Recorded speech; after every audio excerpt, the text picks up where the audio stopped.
do you discipline a child who just doesn't care? You don't.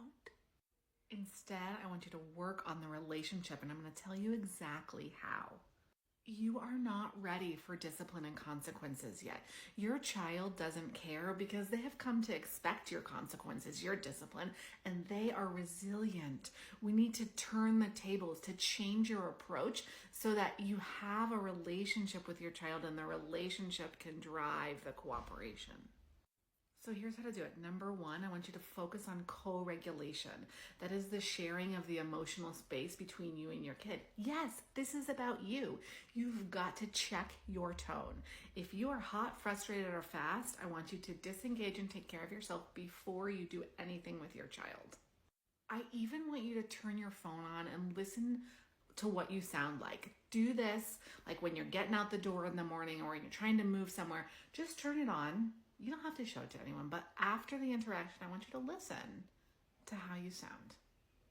Children soak up our tone and respond often reactively and negatively.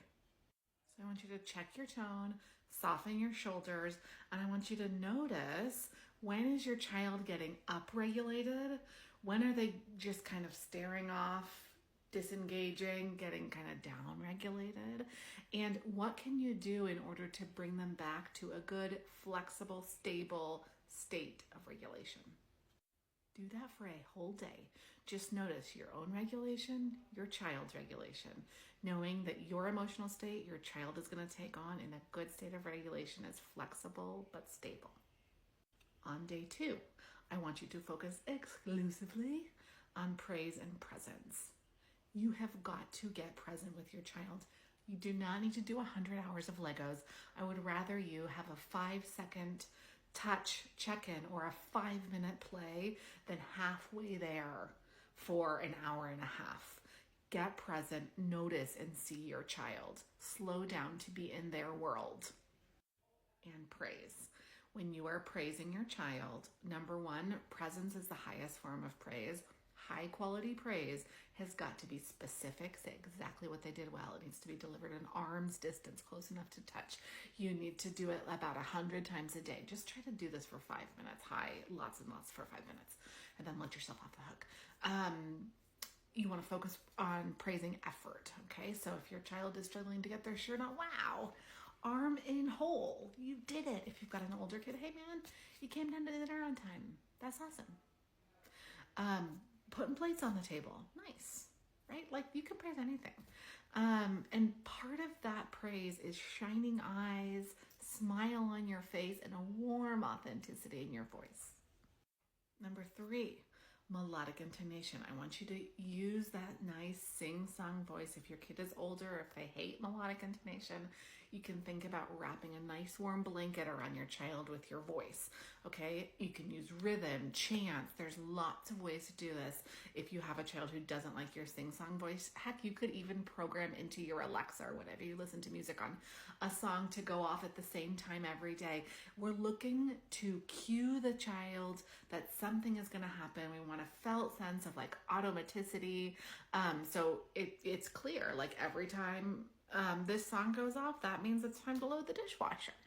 Or every time mama sings the jacket song, that means we're going to put our jackets on, right? So you're building in like the felt sense of like, this is how we do it.